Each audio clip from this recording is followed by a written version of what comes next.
Like, bro, the open mic scene and the comedy scene is a real hating, dog eat dog, real, oh, we can't give you stage time. Oh, what have you done? Oh, I've been hosting this mic for 5 years. Oh, yeah. It's gay.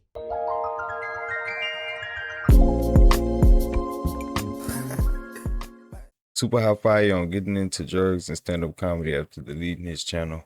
This is who I was just talking about when that was boxing. When I was coming up, it was hard. Like all the working, all the fake energy, all the drugs. Oh my God, I ain't talk about the drugs. You were doing drugs? Whoa, bro! I did not see that coming. So I had a house in Rancho, Uphaven. Tell me why everybody was just walking in that bitch with just cocaine, mushrooms, DMT. Bro, I didn't even pay for drugs.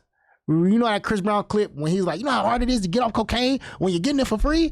That was me. Like, bro, the devil, bro. It's really like the devil, bro. Yeah. Like, my shit was going good, and then all these guys bringing over drugs, and I'm doing them, you know, because I don't know why I was doing them. Because when you're broke, you'll just do whatever drugs they bring around you, and then all of a sudden you're getting it for free, or you have enough money to keep buying it, and it's like, well, now I'm just going to do infinite drugs. I've seen a lot of people go through that process. I know why I was doing drugs. I was doing drugs because I thought that's what superstars do. Yeah. So I'm blowing up. I'm working with these people, and I'm getting this cocaine. I'm like, what? What did Rick James do? What does Bobby Brown do? What do superstars do? They do drugs. So I'm just thinking this is in my superstar playbook. Yeah. Pamphlet. Like, bro, I'm filming skits in 2012, nose bleeding. Like, I'm like wiping the blood off my nose. All right, action. All right, guys. Like, so I'm thinking this was what I'm supposed to do. Cocaine is hell of a drug. So I'm like, all right, I must be in Hollywood. I just thought it came. I thought I was supposed to do it as a superstar. I'm like, oh, yeah, I'm supposed to do this. So I was doing hella drugs. So me deleting the videos, bro, I got away from a bunch of hoes, got away from a bunch of fake friends, got away from a bunch of drugs, got away from a bunch of shit. So it was really a good thing. It was peaceful. You know, I was broke, but it was peaceful. Definitely. But so is it true that you kind of like refocused on stand-up at that time? You missing the coke right now? Nah. Like, you can kind of taste it? Cocaine. Yeah, I was doing a lot of yeah, so okay, let me tell you another thing. So I'm like, all right, boom, I'm about to do stand-up. So this is another thing. I don't know if I should take credit for this, but when I did YouTube, nobody was doing stand-up. There was YouTubers, and then I'm like, I'm about to do stand-up. I start pushing the stand-up line. And now when somebody does comedy, the first thing they do is stand up. When you got one funny Instagram clip, they like, go do stand up, go do that, you should do stand up. But in 2012, that wasn't a thing. It was like no one, like the stage was the stage and YouTube was the YouTube. So I'm like, man, I'm doing stand up. So yeah, man, I did stand up. My stand up career went pretty good. My first show, I bombed. I was like, man, f this shit, I'm just gonna do stand up. I had a show at the Ontario Improv in front of 300 people, bombed terribly. Stand up is very hard. Those are your fans, or were they like more random fans people? And family and friends? You know, and you still managed to bomb. Oh, I bombed terribly. What was the main issue? I was terrible. I wasn't good. So look, I'm doing skits for 2 years, writing them for a year, and they're good. So I'm just thinking I could do stand up like it's comedy. No. It's so much you gotta learn, set up punchlines, act outs, callbacks. I didn't know none of this shit. Like, I'm be funny with the homies all the time. So I went and I bombed. That was in 2013.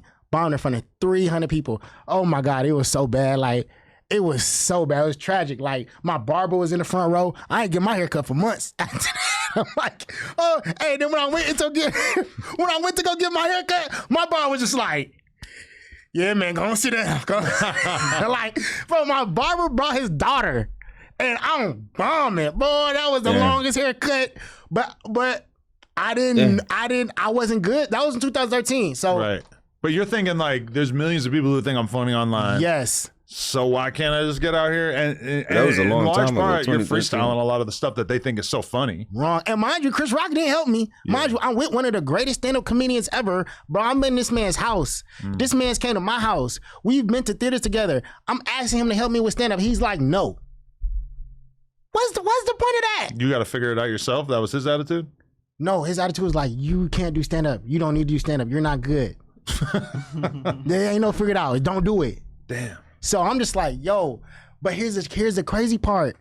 Here's the crazy part. I wanted to do stand-up before YouTube.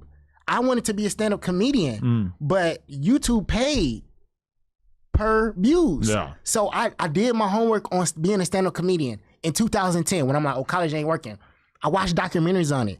Everything's so sad. Everything's so dark. You get these bad hotel rooms. You get these bad cities. Oh, I hate being a stand-up. You never seen a happy stand-up comedian documentary. They just be so fucking sad and miserable. And you be like, what the fuck? Like, all they do is make people laugh. But I'm like, they're like, oh, it takes years before you make money. Then you on the Chitlin circuit. Then you on this circuit. And then if you're lucky enough, Ralph and May will call you. Like, it's just like, nigga, what?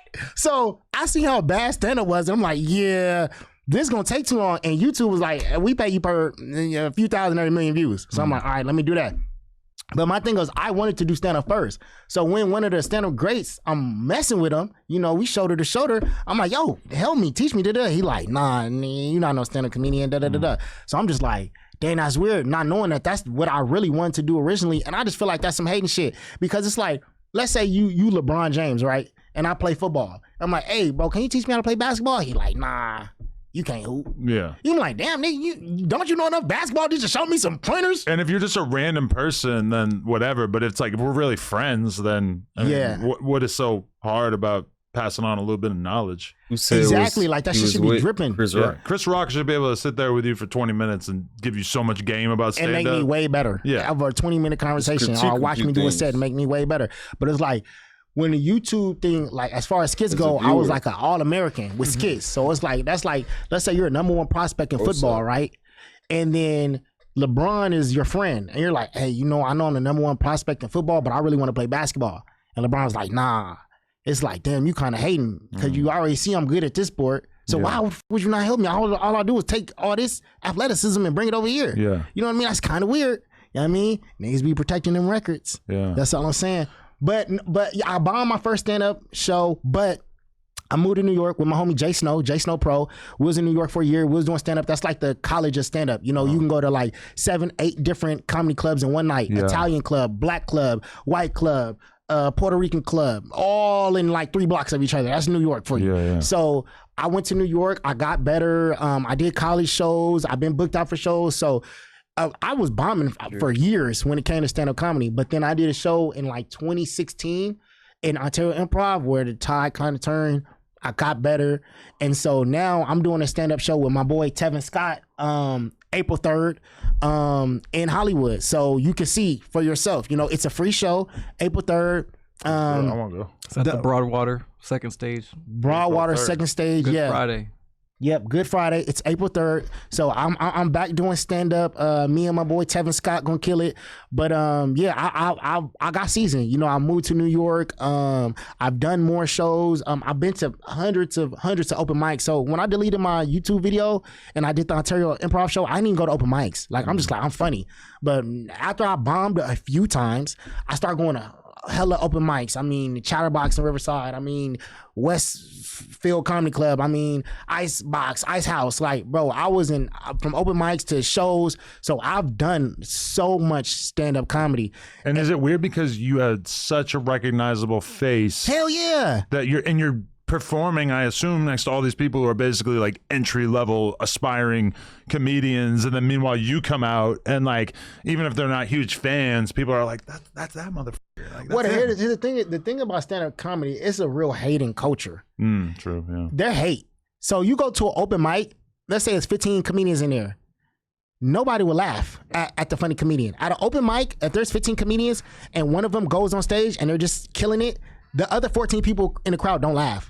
Like, it's very, bro, it's some hating ass shit. Like, bro, if you go to an open mic and you're funny, after the mic, all the comedians are like, you're funny, you're so funny, bro, you're gonna make it. I can't wait to see your next show. Like, bro, the open mic scene and the comedy scene is a real hating, dog eat dog, real, oh, we can't give you stage time. Oh, what have you done? Oh, I've been hosting this mic for 5 years. Oh, yeah. It's gay. It's very gay. So it is very hard to move up in stand-up comedy. You know what I mean? It's not like basketball where you have your high school rankings, or you have boxing, you have your rankings, or you have your, like, no, bro, it's like you could be hilarious and everybody could be hating on you. Because in basketball, it's like you just are as good as you are. And there's like a very easy way to like measure. There's a scoreboard. Yeah. Whereas like with comedy, it's in the eye of the beholder. And it's even if you're really, really good, it takes years and years and years of putting yourself out there. Years. It's hard. I mean, and then you could be a stand-up comedian and just get courtesy laughs the whole time. And then you could be a stand-up comedian and say funny ass shit, and then people act like it's not funny. But yeah, it was really weird signing up on open mics as Deshawn Raw. Yeah, it was weird as How was your mental health throughout all this? Were you in a good state with the drugs like really in the rear view at this point? The thing about the drugs that I did, it takes a few years to get off of them. Okay. I did some very hard, heavy drugs. So let's say if you stop doing the drug, it's gonna be like 2 years before you're like back to normal. Yeah, okay. So you're saying that about coke or there was other stuff? Other stuff. Meth. Yeah. Really? Okay. Yeah. Shit. So I was doing some hard shit, brother. And so it took like 2 years to be like, oh, okay, I'm sober. Like even if I stopped doing that shit years ago, it's like, okay, now I actually feel like me again. But my mental state was pretty good. You know, when I deleted my channel, I was like, fuck everybody, fuck everything, fuck Hollywood. And I was happy. W super high fire. Better know what you're doing when you're going on that mission.